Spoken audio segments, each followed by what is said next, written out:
Hello, everybody. Oh, great. We're on. Thank you. I'll be on. Here we come. Here we come. Thank you. Last week, I had a problem just like Agla and everybody else. Something happened with everything. So I gave up. All right, letting people in, getting everybody started. Good morning, everybody. Good morning.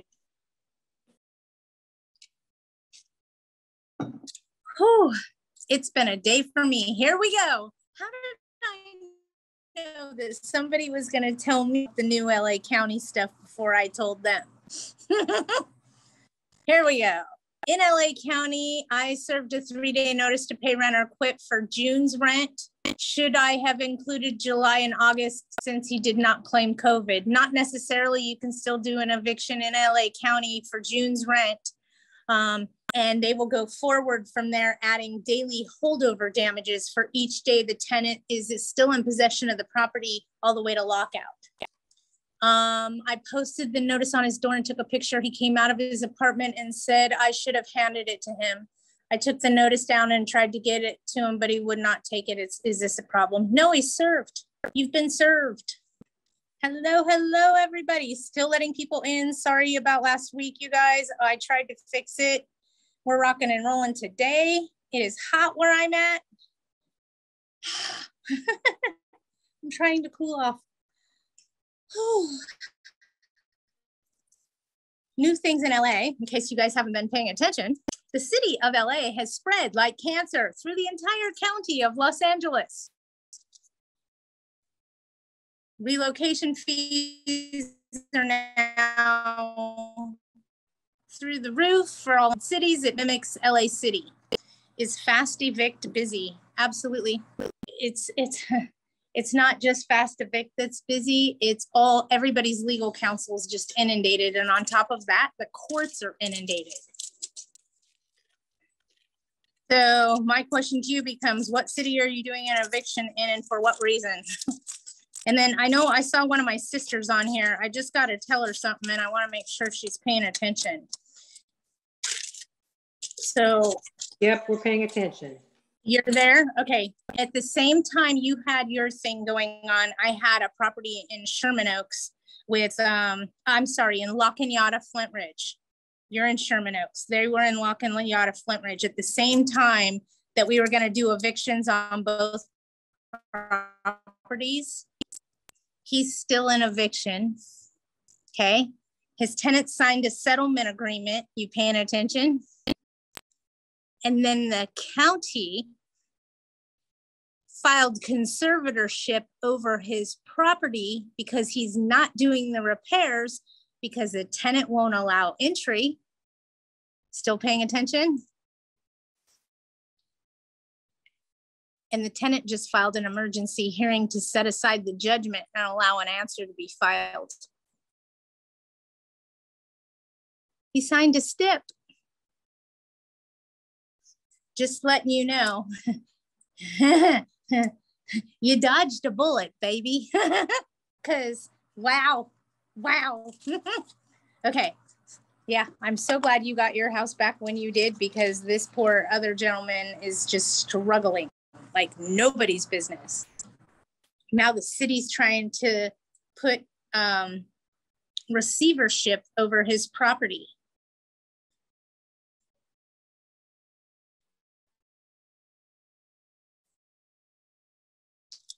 Huntington Park, non-payment for what months?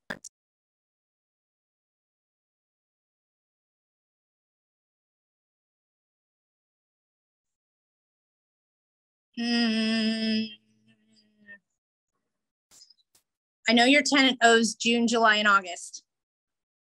Starting July 1st, they can self-certify that they've been affected by COVID. Hold on, I see your note. The notice is only for June. Good. Love you. June, they can't self-certify. July and August, they can't. So if you put it all on one notice, June, July, and August in LA County, they can self-certify for July and August, but it wipes out your entire 3-day notice. They haven't self-certified. Okay. I I got you.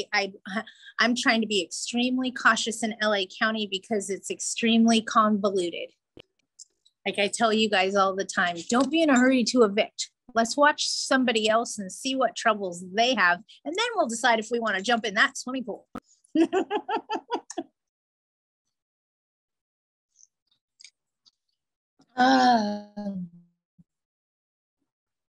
So far, apartment associations have been blue in the face trying to stop the new law that they're trying to pass regarding collection debt, stating that in landlord-tenant collection debt, if a tenant makes more than $42 an hour, they can get wage garnished. If they make $41 an hour or less, you can't garnish their wages.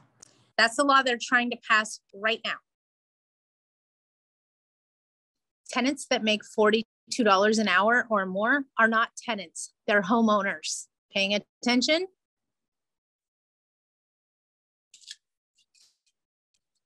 It's lunchtime. It's okay. I can eat. I promise. You guys are all eating. I know you are. Hey, Patty, can we raise the rent in Sherman Oaks? I wouldn't. No joke. Off the record. Currently outside of LA County, rent increase maximum for the TPA is 10% right now. For the 5% plus the CPI, and it maxes out at 10%, we're at 10% right now. In LA County, you can do a rent increase if your tenant hasn't been affected by COVID. If the tenant has not been affected by COVID. Do you know anybody that hasn't been affected? Because I don't. Affected is a broad term that could be easily argued. If the tenant simply claims that they were affected by the COVID pandemic, then your rent increase is retaliation.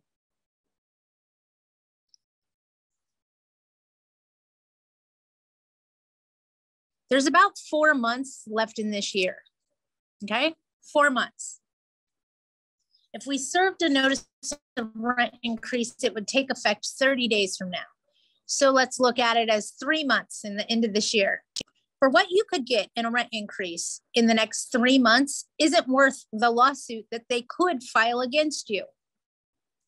Risk versus reward. I wouldn't do any increases at all in LA County right now. You could pay me to. I hope that sticks with you guys.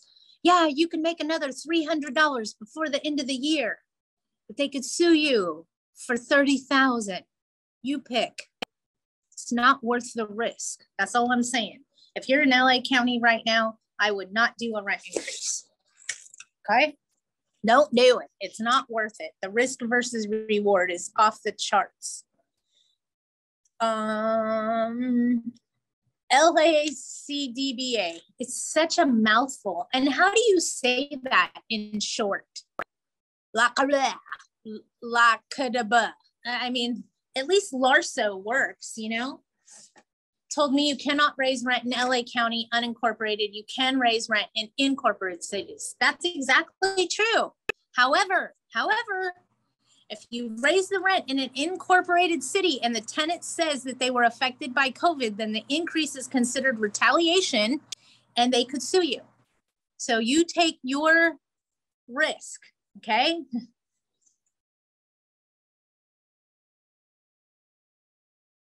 Make sense?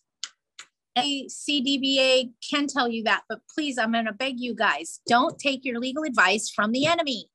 And they became the enemy. They are now governed by LARSO. You can call it LACDBA all you want, but the reality is it's LARSO.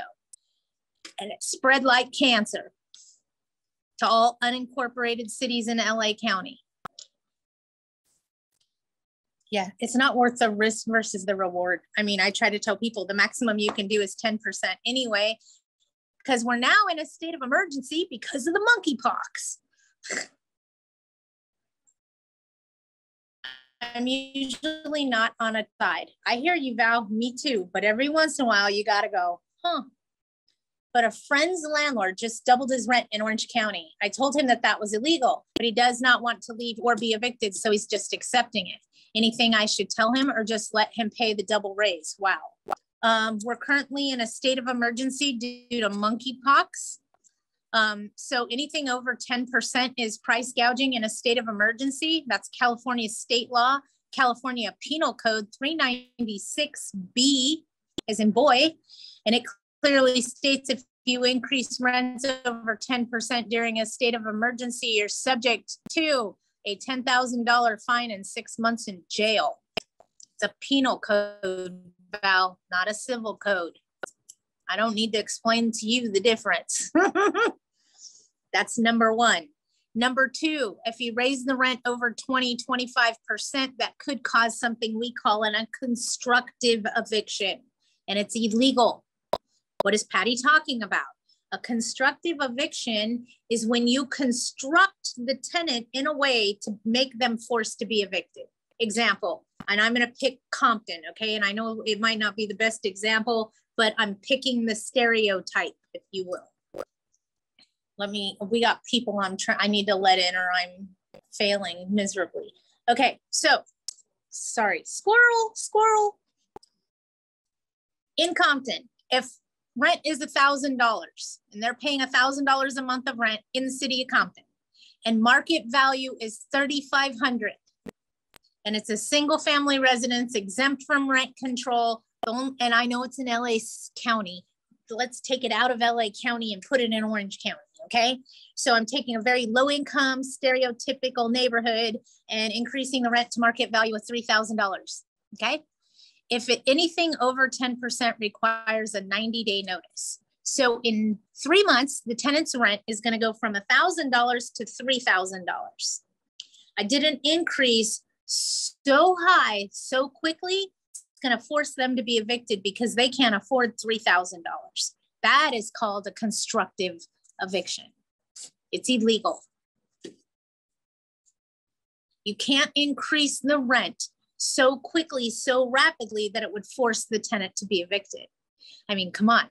We all have that tenant that pays their rent, does everything perfect, but they're a jerk and we don't want them living in our properties and we're waiting for them to mess up. And it's somebody like that, we might say, let's give them a rent increase of $10,000 because that's how much it's going to cost me to put up with their bullshit every month. Sorry. I say the things we all want to say, but we can't. But that's just it. You cannot do a constructive eviction. You cannot do an increase in such a manner that it forces the tenant to be evicted because they can't afford the increase. In my opinion, $500 is pushing that issue. The most increase I've ever done in one whack was $700. And the rent was $3,500, I believe. And yeah, and I raised the rent $700. So it just depends. Okay, I'm just saying. Sometimes risk versus reward. Don't even expose yourself to it. Why bother? Don't let it waste your time. It's kind of like, hold on, I see something about COVID. They told me that it does not matter if they claim COVID. Who told you it doesn't matter if they claimed COVID? LACDBA, whatever their acronym is, the new LARSO. They told you it doesn't matter how, hold on. It doesn't matter if the tenant claims COVID. It doesn't matter if the tenant claims COVID in an unincorporated city. But if you read the law and what it says that if a landlord increases rent and the tenant's been affected by COVID, then it's a retaliatory increase. It's retaliation. It clearly states that in the bill. Again, don't take your legal advice from the enemy. Remember, this is LARSO that spread like cancer, and now they're calling themselves LADCBA, whatever you said, sorry, but it's still RSO. They're just governing the whole county now instead of just the city, okay? They're there to help who? I remember one day, a landlord called me and said, I just called the city and they said I wasn't governed by them and that I could go ahead and do an increase. And I said, oh, they did? How much of an increase did they tell you that you could do? 15%. Really? I hope you look good in orange. I think, and this is my own opinion, the county program, the city program, they're there for tenants, just like Housing is Key was a tenant-based program. They're there for tenants, you guys. They're not there for us. Don't take your legal advice from them. I have no doubt that they would set you up for failure intentionally. I have no doubt, none whatsoever.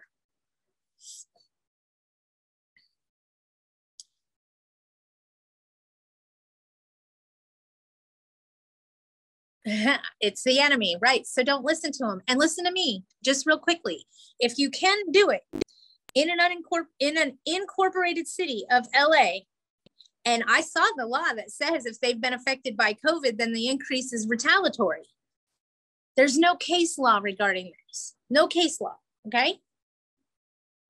So if there's no case law on this, I don't want you to find out the hard way that we couldn't do it. It makes more sense to err on the side of caution and don't do it. There's only 4 more months left in this year. Come on, you guys, we've made it 2.5 years. This isn't gonna kill us. Can a landlord increase the rent over 10% on a newly vacant unit in LA County, even with the state of emergency? Want me to answer that? Honestly, the answer is no, they cannot. You cannot do a rent increase over 10% in a state of emergency, but it affects a victim. So don't make me laugh when I say this. The current state of emergency is in regards to monkeypox.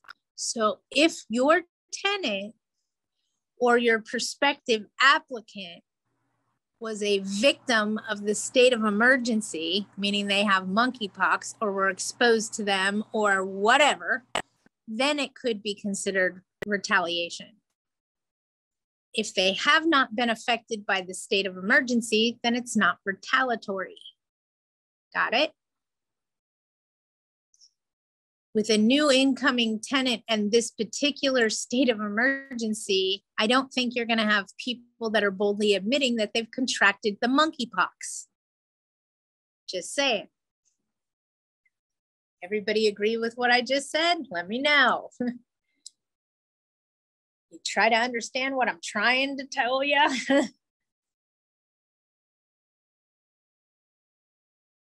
The only thing that would warrant a higher increase of 10% in a state of emergency is if you did major repairs, renovations, upgrades, something along those lines, because then I know our attorney here, in the event that you got sued for that, would argue to defend you that you increased more on the rent because you had these major renovations. That is something that I've talked to several attorneys about, and they both agree. Well, 2 that I could think of off the top of my head. And they both agreed that that would be something that they would argue in a court of law. Remember, you guys, it's not science, it's practicing law. So it's all what your attorney is willing to argue. I hope that makes sense to you.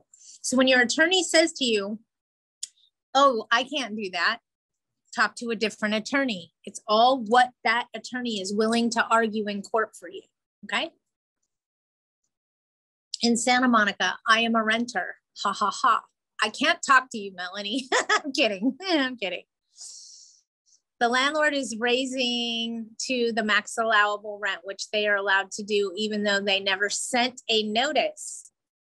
And then on top of that, additional surcharges. So total increase is $432, almost 10%.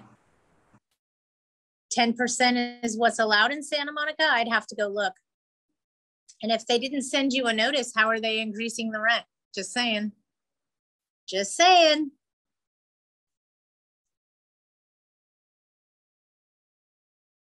I mean, what are they going to show in court stating that the rent increase was done properly?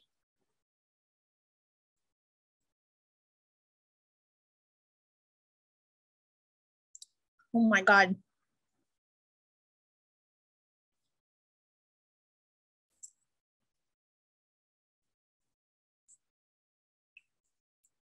An LARSO, what constitutes an emergency in an apartment? I need to understand what you're talking about, girlie. Okay. What constitutes an emergency in an apartment? Water pipe burst, what else? Earthquake, fire, flood, sonic blast that breaks all the windows. I mean, anything could be considered an emergency. I need to find out what you're getting at. That came out of left field for me, so I'm trying to grab a hold of it, and I'm going to make some. Basically, the tenant calls me and says, oh, my door is stuck. It won't open. Actually, it happened 2 days ago, and then this is for the third time, and it's Friday, 5:15. Okay, why emergency? I need someone to come in and fix it right now. Is the door swelling because of the weather? Oh, it's an old building, so there is settlement and all that. And so I said, look, I'm gonna get someone as soon as possible. Oh, let's not do it until Monday. Yet it's an emergency for her. Her perception is it's an emergency. Well, if your front door won't open or close, that's an emergency. Well, I understand that. Well, we fixed it. The way we fixed it, they actually fixed it. They put the tape on the lock, and I said, well, it's not safe because you have only one lock, so let me send someone. No, we'll wait until Monday. Okay. They went from one side of the fighting giant to the other side. Exactly, and that's what I have to deal with every single day. What so this you show up, do it with a 24-hour notice to fix it. If they if they don't let you in, then don't do the repair. If they try to say that you're not providing them habitable premises, make sure you have in writing that they didn't let you in. That's what saves your butt. All right, sounds good.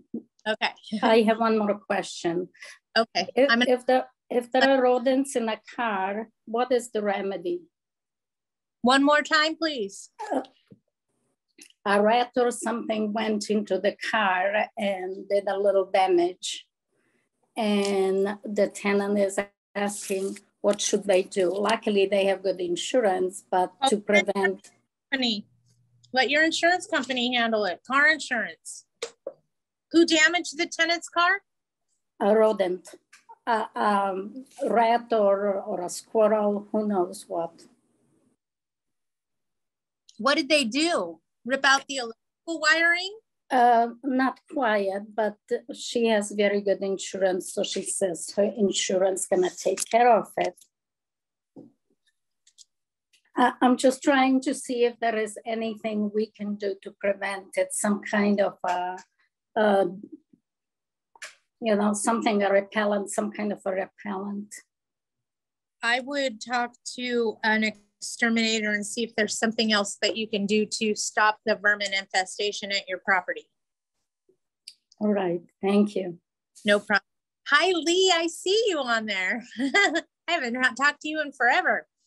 Per our conversation on your last Zoom call 2 weeks ago, I emailed my tenant with the sewer line replacement that I would provide him with the 25% per diem rent credit for the 19 days he was inconvenienced, with the full use of 2 bathrooms, but only 1 working toilet. He replied by requesting a full 100% per diem rent credit, even though the property was fully habitable. Additionally, he requested reimbursement of the $1,250 invoice he paid when he breached the lease by hiring paying a contractor to prepare an estimate and make modifications to the property without consent of the landlord. And it gets better, Patty. I knew it would with you, Lee.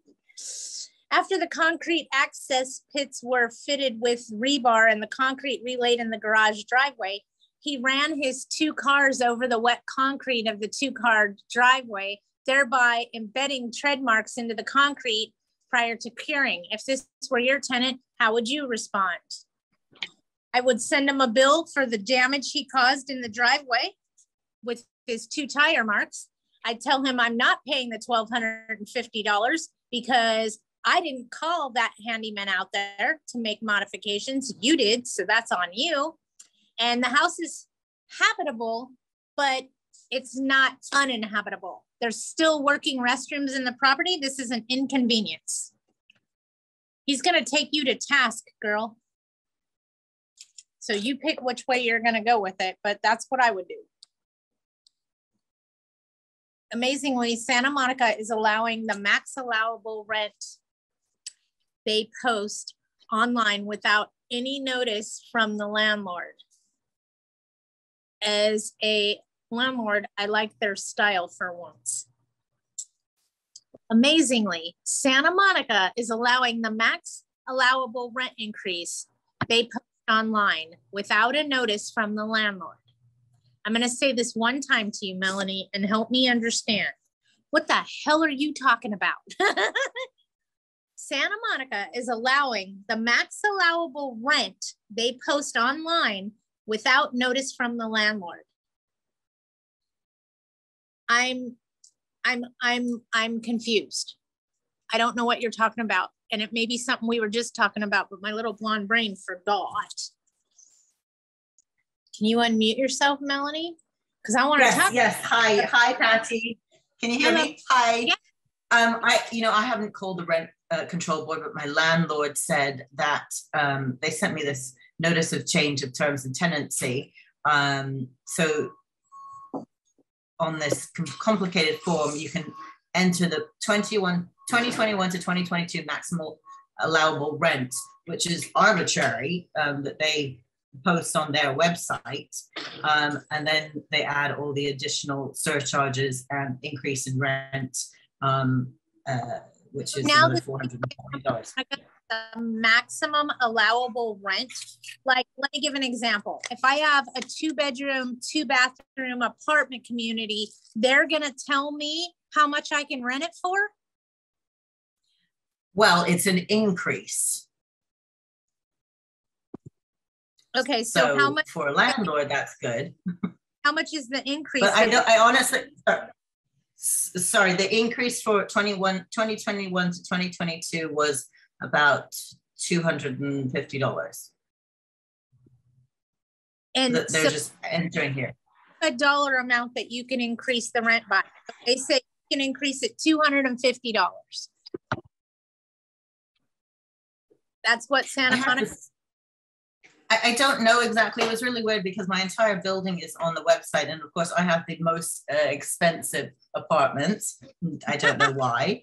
But my landlord only owns 8 apartments in the building of 16 units or 20 something units. So I don't know. I have to call them. I haven't had any experience with the Santa Monica rent control because in the 10 years I've been here, she's never raised the rent. But now everybody's, as we know, as landlords, greedy to raise the rents.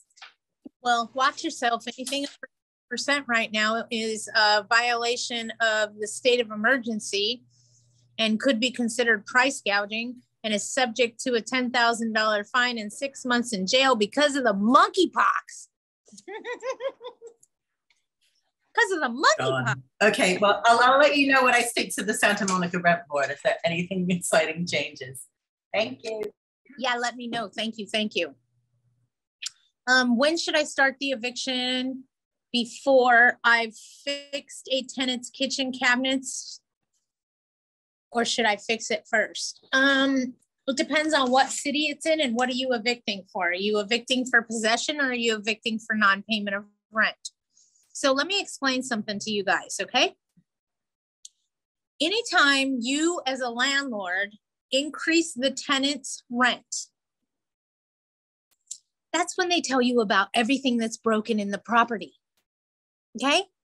They know that you're sitting at your desk waiting for them all month, but they wait until it's time to come in to pay the rent because that's when they remember what's broken.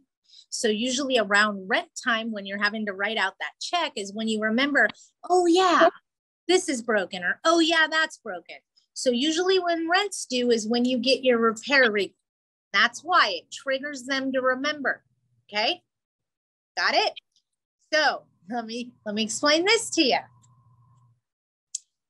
If you're evicting for time, in other words, 30 days, 60 day, 90 day get out notice. When you get into a court battle, the argument is for possession. Okay. So when the tenant goes, the house is uninhabitable, it has all these issues, the attorney might say, yes, Your Honor, the tenant's completely right. There's habitability issues. That's why we're not asking for the rent. We're asking them to get out. Got it? When you ask for non-payment of rent and you do a case based on they didn't pay the rent, that is mostly when tenants scream habitability issues. And that's when they get challenged because you're asking them to pay the rent. Makes sense? So if you serve a notice for them to get out, there's not a whole lot they can argue. If you serve a notice for them to pay rent, they can say everything that's broken and all the repairs you're not doing and you're not providing habitable premises. So keep that in mind when you're terminating tenancy.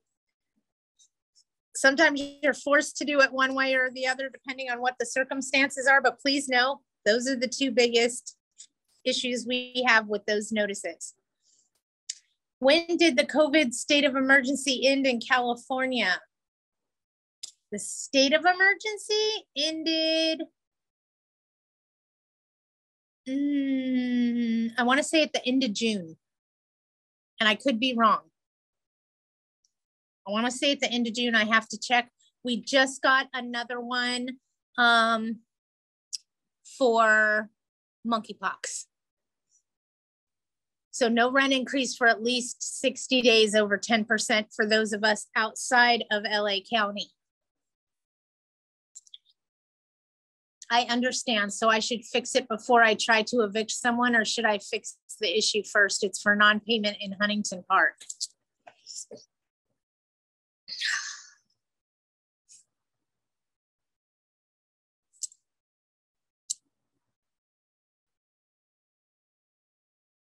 I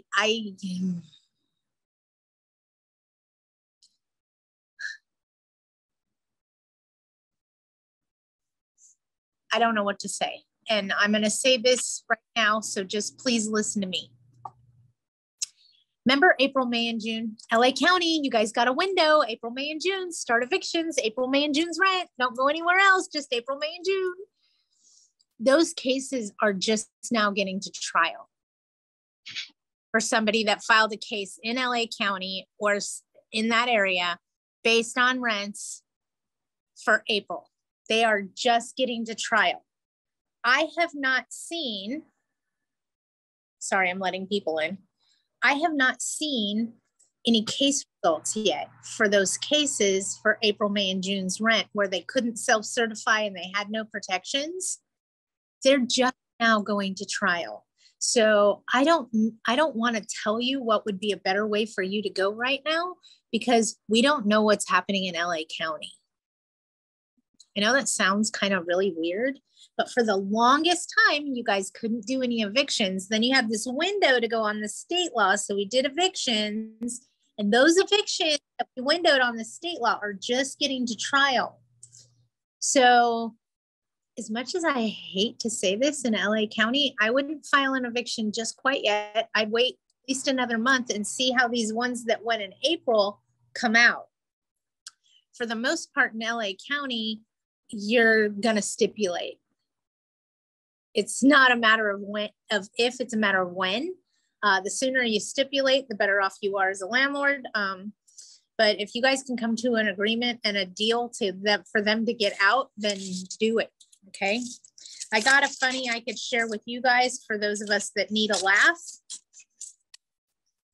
Okay, I have a property, well, it's not mine. Our law firm that I work for is representing a client in the city of Los Angeles that's doing an eviction for non-payment of rent. Okay, it's governed by everything you could think of.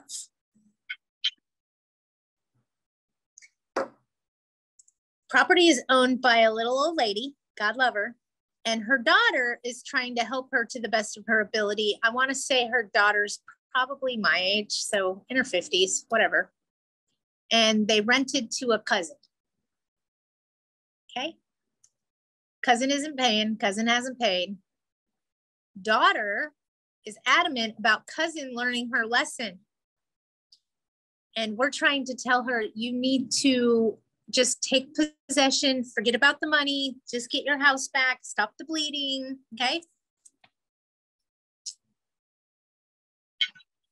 It went to jury. It's still in jury. The family feud is going into jury trial, no joke, because tenant agrees to vacate, but doesn't want to owe any of the back rent.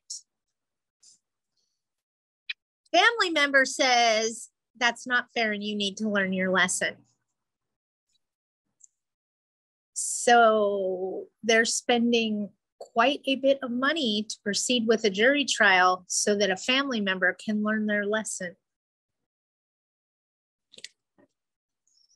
I like to tell people all the time, how much money do you have to spend to prove that you're right? Sometimes we don't want those expenses. We don't want to have to spend money to prove we're right. I've had to do it before. We all have. We've had to spend money to prove we're right with our own children. Okay, I'm just saying. Sometimes you got to spend some money to prove that you're right. You don't want to find yourself in a battle where you're spending way too much money to prove that you're right. And I learned that in corporate America from one of my old brokers. He spent $46,000 to prove he was right. I'm sorry, I'm not going to do that. So think about things when you're doing them. You don't want to spend too much money to prove you're right. He wants $15,000 to get out. Hell no, I'm not paying it to this scum. I agree with you.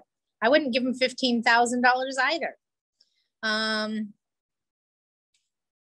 But let's sit tight for at least 30 days before we file an eviction. Okay, let's just see what's happening out of those April, May, and Junes. I have some that are going to trial at the end of this month. So let's see how they do and we'll learn from them.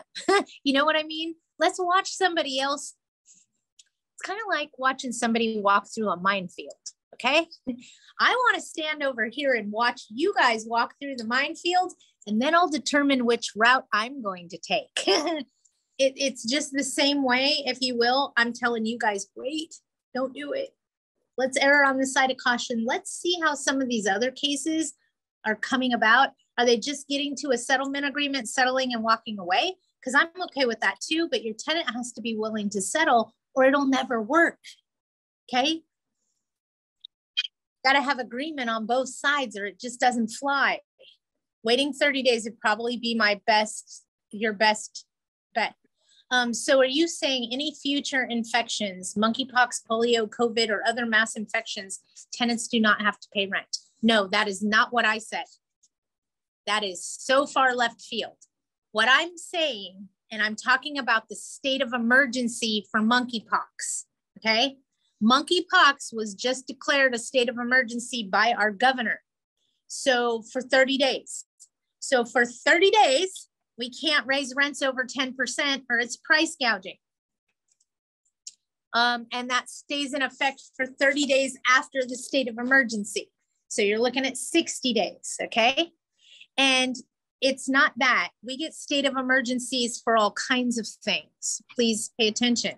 We get a state of emergency because we're in a drought. We get a state of emergency because of monkeypox or an outbreak of, oh God, what was that broke out in San Diego years ago? And they had an outbreak. They declared a state of emergency, and it was going around with the homeless. I want to say it was hepatitis. Bingo. Yes, hepatitis. Okay. That is the very first thing that happened when the state of emergency law was passed.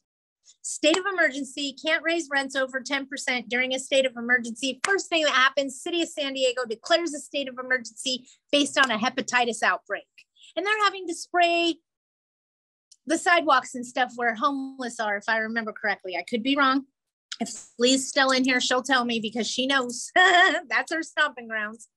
That is when that California Penal Code 396 subparagraph B came about. That is the very first state of emergency that we've had since that law passed.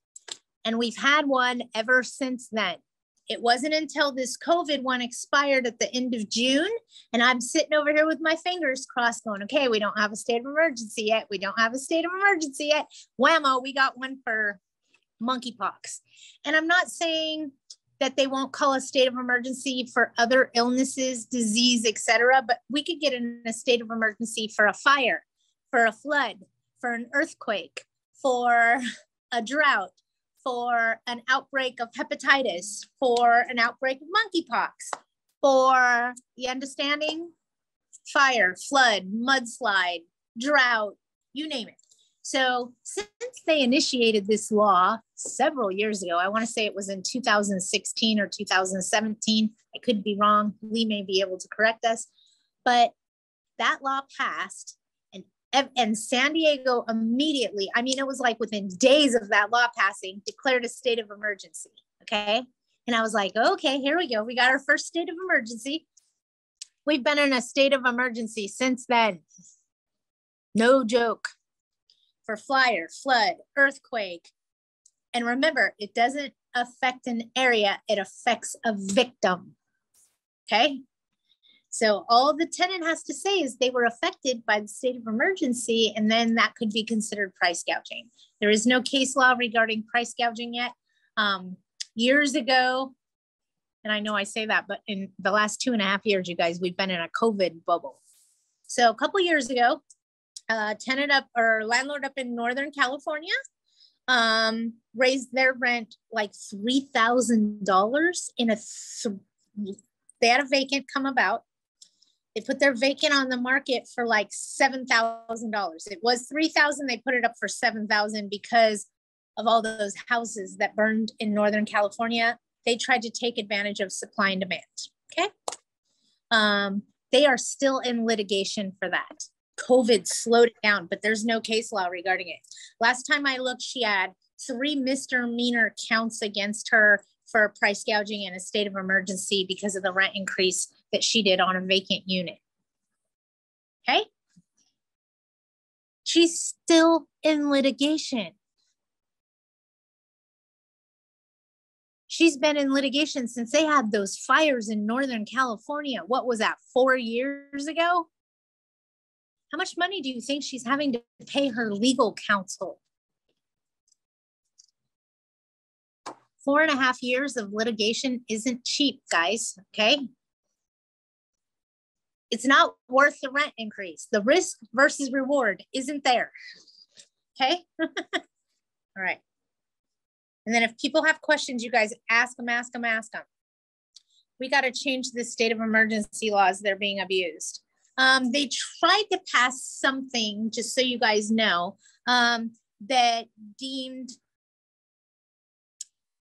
state of emergencies that didn't affect the housing community shouldn't have a state of emergency inflicted on them. Example, a drought. California is always in a drought. How does that affect housing? I could see a mudslide, but illness, okay? Like the monkeypox, COVID, hepatitis, that shouldn't affect the housing market. You understand? So we're with you. Lawmakers have been trying to change that since the bill came to inception, and they haven't succeeded. They have not succeeded, okay? They've been working on trying to change this bill now for the last 2 years that I'm aware of, trying to eliminate mudslides, droughts, illness, and something else. I'm trying to think of what it is, but I can only store so much in here, you guys. I hope you know. I'm trying to give you everything I got. It's illness, sickness, mudslides. It's not fires. Fires are included. Mudslides were included. No, it was drought. We're going to start having heat waves too. You watch. You watch. I think we're going to start having heat waves and they'll declare a state of emergency based on a heat wave. You watch. You watch. That's the one to always watch out for. And the way I look at it is like this. Anytime you're increasing rents over 10%, stop. Ask yourself, is there a state of emergency and do I really want to take the risk? On a vacant unit, I usually come up close to market value. Always have receipts for the remodel and renovations done to the property so that I can have an attorney defend me in the event I have an issue.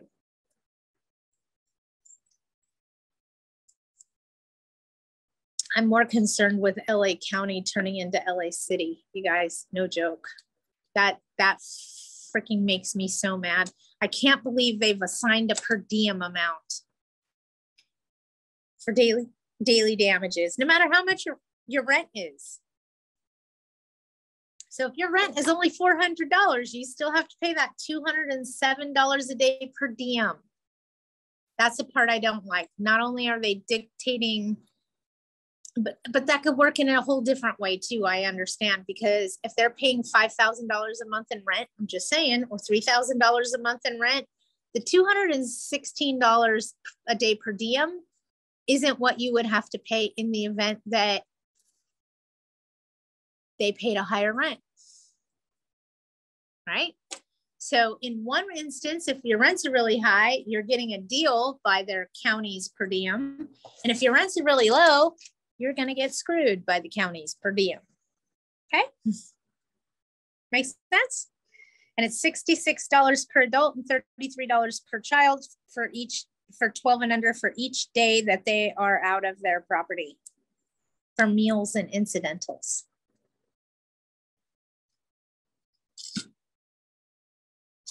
I'm out of caffeine. This is a problem. I'm kidding. Trying to be funny. So anybody that's going to crime-free housing meeting tomorrow in the city of West Covina, I will see you there. What else do we have? We have an AGLA class coming up regarding when to use your notices and which notices to use. We'll mostly be talking about curable breach of covenants, or as you know it as a cure or quit, and 3-day notices. I mean, let's face it, there's 4 notices that property managers use quite a bit.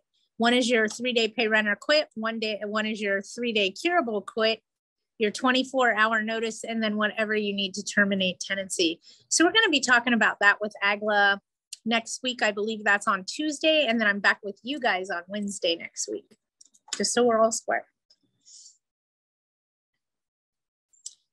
Any word on litigation with AGLA? No, I left 2 messages for Dan. He's with family right now. They're visiting. So I'll text him and see if I can't get an update, or I'll call AGLA directly and just ask to speak to their,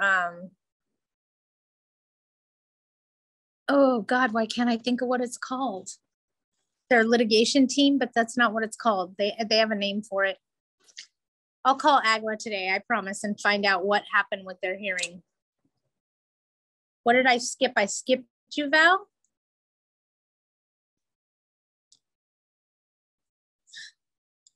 You skipped my post above, so I'll go find it, Val. And you're curious about 90-day rent increases in Kern County. 90-day would mean over 10%. So, and I'm scrolling back up to find your question, Val. Just bear with me. Val, where are you? Oh, this looks like a lot. It's Val, that's why. Once in a lifetime experience. I just raised the rent on a tenant, the allowable amount, which was $100. The tenant thanked me for not jacking it up to market rent, which would have been at least $600 rent increase. On the other hand, I did not consider giving her a 90-day rent increase raise. My 10% annual increase will take 6 years to catch up. Is it a single family residence or a multifamily dwelling? Are you exempt from statewide rent control? Did you serve them with a notice of exemption? Then why did you only do a 10% increase? In a 12-month period, you can do more than 10% as long as we're not in a state of emergency, but you need to use the 90-day notice. There is no more 60-day notice of rent increase. Wait, what did Patty say? There is no more 60-day notice of rent increase. It is 10% or less goes on a 30-day notice. Anything over 10% goes on a 90-day notice. So if you increase the rent in February by 10%,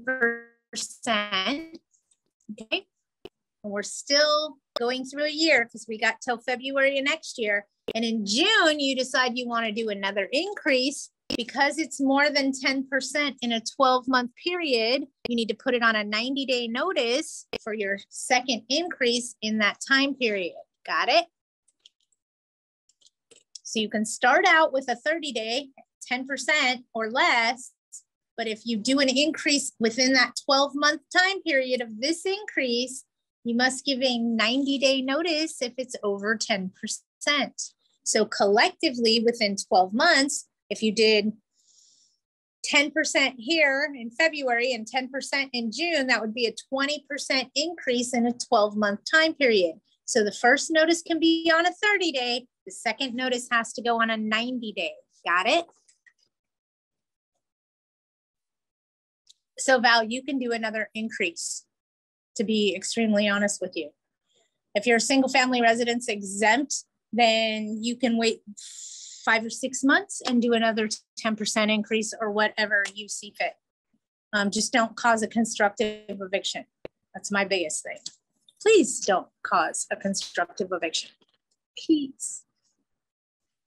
All right, does anybody have any questions from me?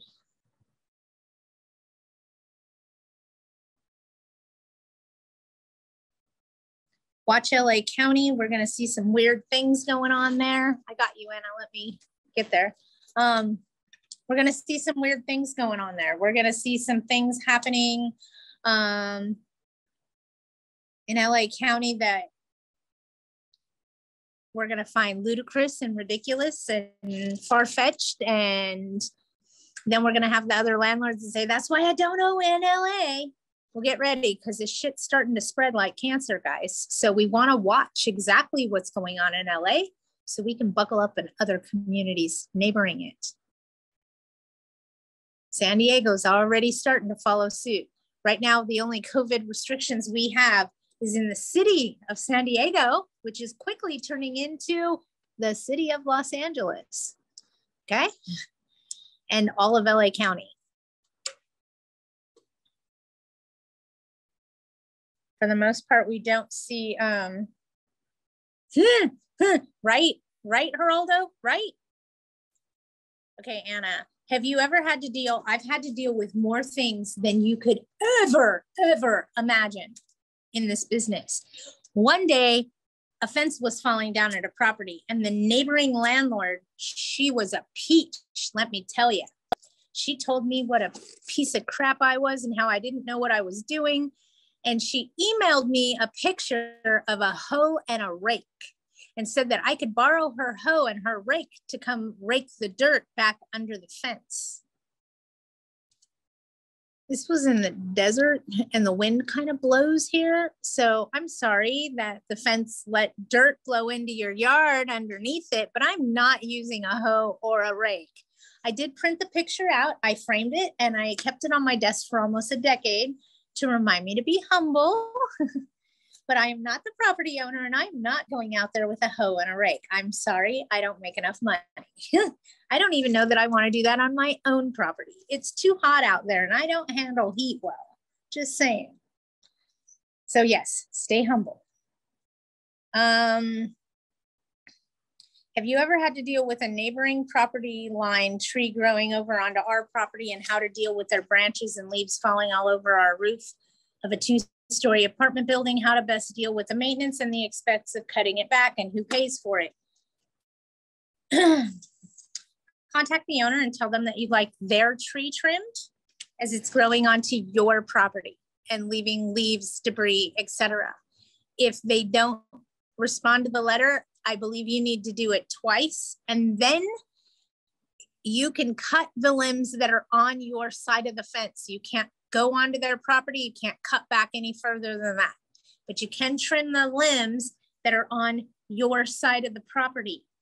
The landlord then may say that you trim their tree without permission and you're going to cause it to die and blah, blah, blah, blah, blah, and I'm going to sue you. Well, your tree is dropping leaves on my property and it's growing over the property line. I have a right to trim it off of my property. May want to move your tree or trim it so it doesn't grow this way or do something different, because don't challenge me. Okay. And if I remember right, I think you emailed me about this, and there's a pissing match going on between the two neighboring landlords, something about cutting down bushes. Is this that same house? So it wasn't a tree. It wasn't just a tree, it was bushes. And the landlord did a property assessment. Was that you? If that wasn't you, just tell me, no, it's not me, Patty. Nope. Okay. Just making sure. But yeah, if it's growing over onto your property, you have a right to cut it. They're going to say you damaged the tree. Bye. Thank you, Andrea. She sounds like a hoe. She was a hoe. She was a snooty bitch. Geraldo, I'm going to talk to you about that in a second. I don't take it well when people talk to me in a condescending manner. And that's what she did. She turned to me. She called me on the phone. She was like, if you don't do something about the dirt that's getting blown into my yard, then I suggest that you come over and use my rake and my hoe. And if you don't know how to maneuver them, I could show you very quickly. I ain't coming to rake up your dirt. You live in this desert. Bye, Arlene. I got everybody in here. I love you guys. Yes, next week. You got it. Okay, here's a big one. Hang on. Geraldo. What? LA County was talking about strengthening protections. What? They're not strong enough? Laughing out loud. They are strengthening protections for tenants within the county. It's insane. Okay? Insane. Hi, Geraldo. Hi, Tony. She's awesome. That girl knows her stuff, you guys. I have a single family house in Huntington Park. I don't have any issues with the rental, but I would usually fix first and make sure the rental has no issues. Fixing the cabinet gives me the opportunity to see what condition the rental's in. Additionally, I hand them and mail them a simple generic letter drafted by my attorney asking if they have any needed repairs. If they need any repairs needed, they need to give it to me in writing, and how I would be happy to take care of it. Good job. Once you start an eviction for whatever reason and they do not want to move, they will claim habitability issues. Yes, they will. They claim every issue they can. When you give a 60-day, remember, you're not asking for rent. So they can claim habitability till they're blue in their face on a 30 or a 60-day. And we're not asking for the rent, we're asking for the unit back. Yes, we understand repairs need to be made, Your Honor, and we need the unit back in order to make them. And they can cry habitability all they want. I'm not asking them for the rent in eviction court. I'm asking them to GTFO. So there are some tactics you can utilize there. The biggest thing is LA County is still a giant question mark in my head. If you're doing an eviction there, you're taking a risk. No joke. One of our rental homes has a falling fence towards our home, and the neighbor refuses to split the cost to repair. Anything to do about that expense? It's a common fence, Val.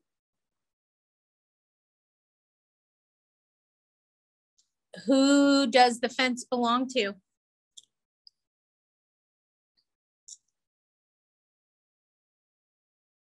Okay, so what I want to know is you have a common fence on one side of the property, whether it be behind or on the left side or the right side.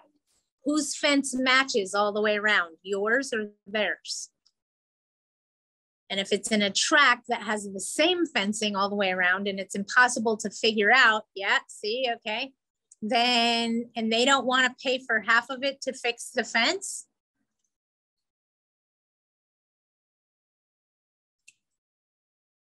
because you could pay for all of it and then sue them for half. The reality is they're not going to pay you, so you're going to have to sue them. Small claims court, depending on the cost of the fence.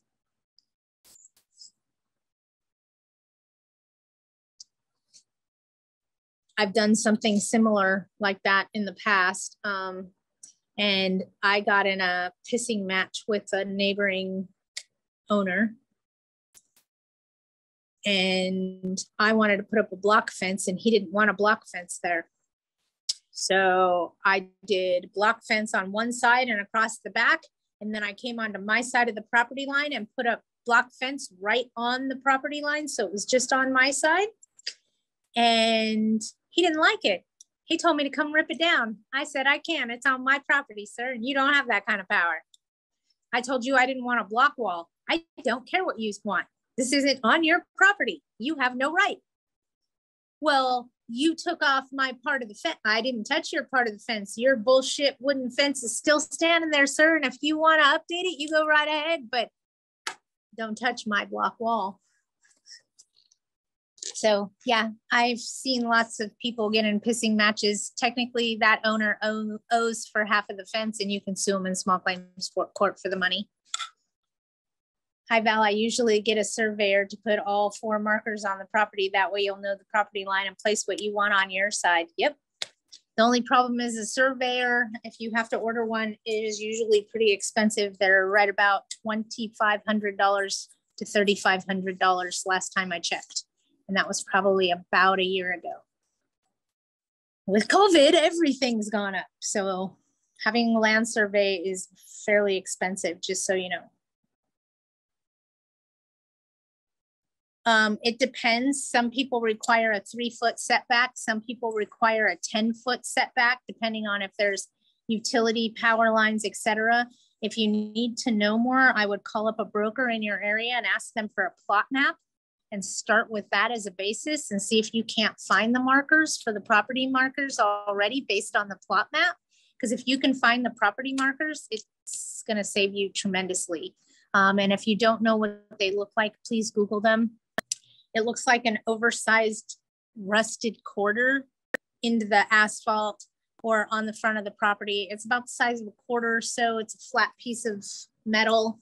It's round. It usually has a screw in the middle of it, and they bolt it right into the asphalt or into the cement.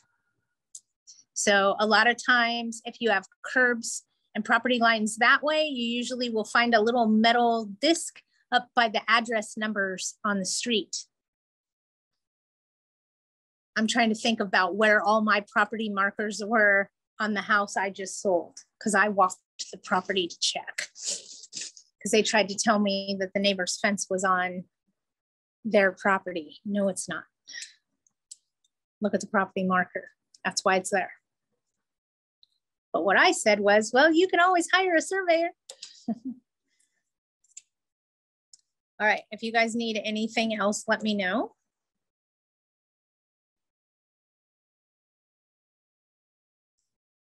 Yes, send you an email. Thank you, Tony. What is it where I can ask the tenant if he has any repairs? You could do it on a request for service. You could do just a regular letter.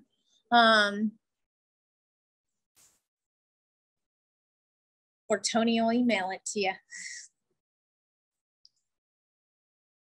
This particular home is about 100 years old. I'm not sure they put markers on back then. They might not have put markers on back then when the home was built, but when they put in the streets and the curbs, they did.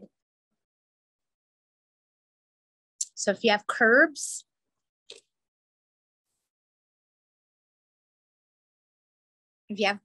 I'd start looking for them. And ask your handyman if they can help you find them, because a lot of times they know right where to go. It's a manly thing. No curb, no sidewalk. Okay, then there's a metal disc in the street by your house. Probably in the middle of the street and branches out from there. So you're gonna have to find the property lines. I honestly would get a plot map from a real estate broker and see if that won't help you to find where the property lines are based on the plot and block track from the county. You could also go to the county and find that out through building and safety. Okay, so can you determine where that is? Where the property lines are based on the plot map, or you still need more help?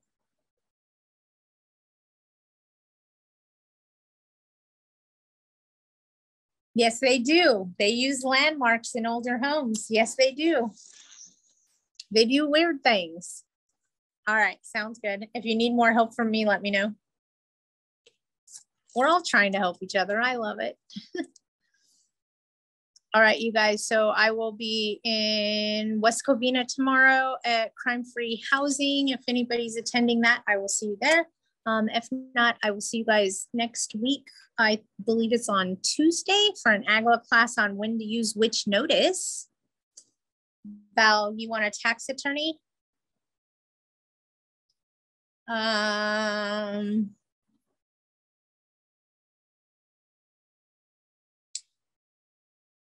God, what is her name? I could see her face.